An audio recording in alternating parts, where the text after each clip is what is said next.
اللہ کے نبی سے محبت کی نشانی کیا ہے؟ ہمارے نبی محبت کے قابل کیسے نہ ہوں جن سے اللہ پیار کرتا ہے۔ والضحیٰ واللیل اذا سجا ما ودعک ربک وما قلا وللآخرۃ خیر لک من الاولی ولسوف یعطیک ربک فترضی۔ اس میں ایک تو ترجمہ ہے والضحیٰ،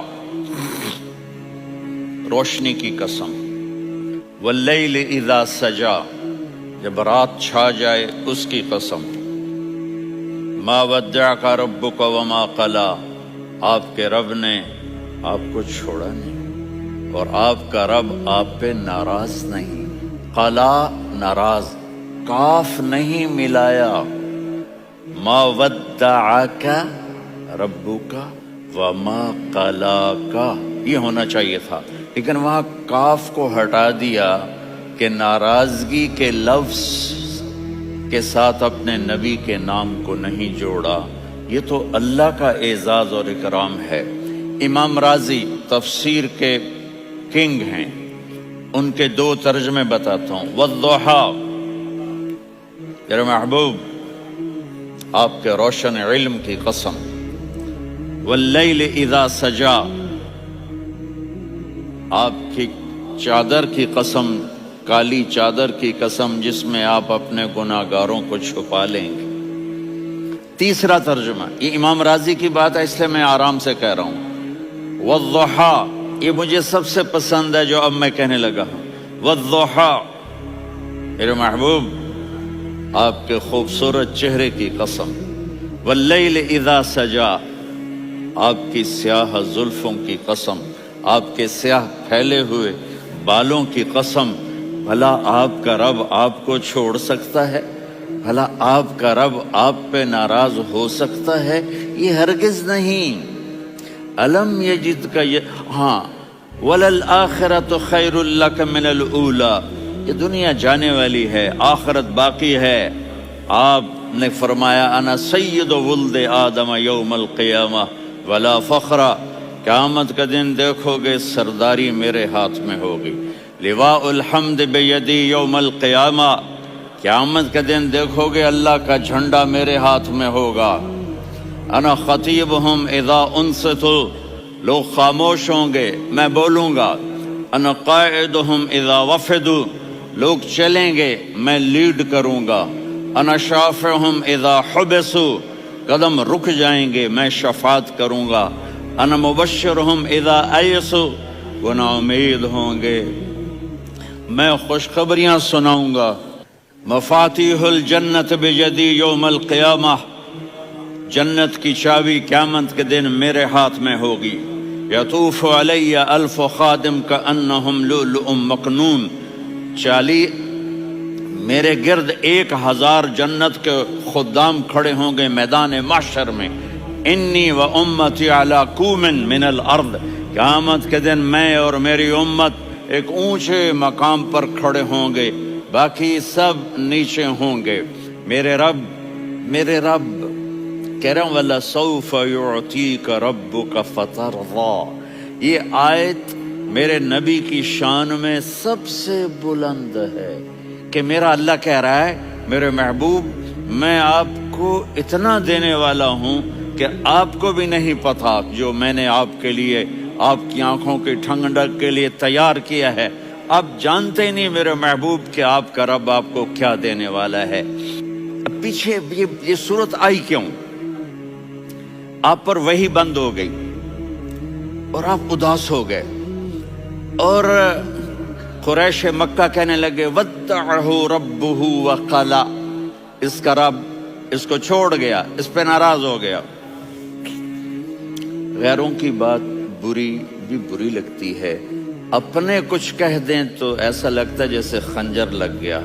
تو حضرت خدیجہ نے کہہ دیا یا رسول اللہ، اللہ ناراض تو نہیں؟ بس یہ سننا تھا کہ آپ کا دل مٹھی میں آ گیا۔ اور اسی وقت جبریل ہانپتے کانپتے آ گئے، والضحیٰ، اللہ اکبر۔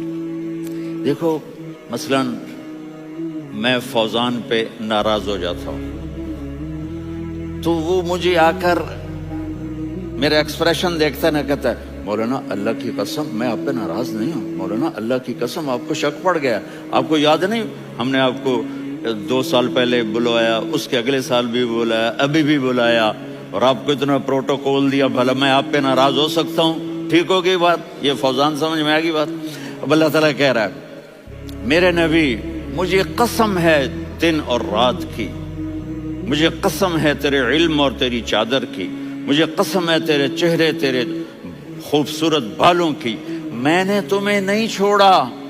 کیسے؟ الم یجد کا یتیما فآوا، آپ کو یاد نہیں آپ یتیم تھے، میں نے آپ کو ٹھکانہ دیا۔ ووجدک ضالا فہدا، آپ کو یاد نہیں، آپ کو یاد نہیں آپ میری تلاش میں تھے، میں نے آپ کو اپنا آپ بتا دیا۔ ووجدک عائلا فاغنا، آپ کو یاد نہیں کہ آپ بڑی تکلیف میں تھے اور کمی میں تھے، تو میں نے خدیجہ سے آپ کی شادی کروا کے آپ کو مالدار بنا دیا۔ اگلی صورت بھی اسی سے جڑی ہوئی ہے، الم نشرح لک صدرک، میں نے آپ کا سینہ کھولا، بھلا میں ناراض ہو سکتا ہوں؟ ووضعنا عنک وزرک، میں نے آپ کے بوجھ ہٹائے، بھلا میں ناراض ہو سکتا ہوں؟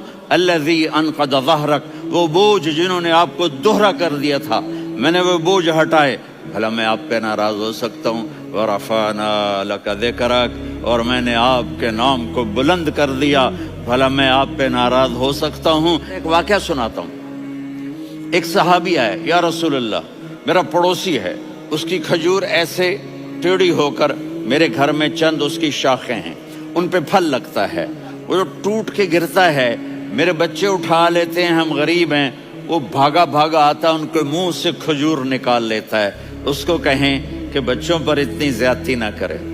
آپ نے اس کو بلایا، وہ منافق تھا، آپ نے اس سے فرمایا بھئی ایک سودا کرتے ہو؟ کہا جی کیا؟ کہا یہ کھجور مجھے دے دو اور اس کے بدلے جنت میں کھجور لے کے دوں گا۔ وہ کہنے لگا یا رسول اللہ یہ اصل میں میرے بچوں کو بہت پسند ہے، کوئی اور کھجور ہوتی میں دے دیتا، یہ تو میری معذرت ہے۔ وہ تو منافق تھا، اٹھ کے چلا گیا۔ ایک صحابی بیٹھے تھے، وہ کہنے لگے یا رسول اللہ اگر میں وہ کھجور لے کے دے دوں تو مجھے جنت میں لے دیں گے؟ ان کا نام ہے ابو الدحداح۔ آپ نے کہا ہاں تو مجھے لے کے دے دے میں تمہیں لے دوں گا۔ وہ اس کے پیچھے چلے گئے، اے بھائی کتنے میں بیچو گے؟ میں نے کہا جا میں نے اللہ کے نبی کو نہیں دی، تمہیں کیسے دے دوں؟ کہا اچھا بھائی منہ سے بول کتنے لینے ہیں؟ تو اس نے جان چھڑانے کے لیے کہا کہ اپنا سارا باغ مجھے دے دے، کھجور لے لے۔ باغ میں 600 کھجوریں اور یہ کھجور کسی اور کو دینی ہے۔ تو کہتا ہے پکے ہو، پھرو گے تو نہیں؟ کہا میں پاگل ہوں، میں پھروں گا؟ مجھے 600 کھجوروں کا باغ مل رہا ہے۔ انہوں نے کہا ڈن، کھجور میری باغ تیرا۔ وہ بھاگے بھاگے آئے، یا رسول اللہ میں نے سودا کر لیا۔ کہا کیسے کیا؟ کہا سارا باغ دے کے کھجور لے لی۔ آپ نے کہا پھر میرا سودا بھی بدل گیا۔ کم من عذق رداح ودار فیاح لأبی الدحداح فی الجنہ۔ میرے ساتھی میں اپنی آنکھوں سے دیکھ رہا ہوں کہ اللہ نے تیرے لیے جنت میں ایک گھر نہیں محل بنا دیے سینکڑوں، اور ایک باغ نہیں ہزاروں باغ تیرے لیے تیار کر دیے۔ یہ ہے ایمان کی نشانی، یہ ہے محبت کی نشانی۔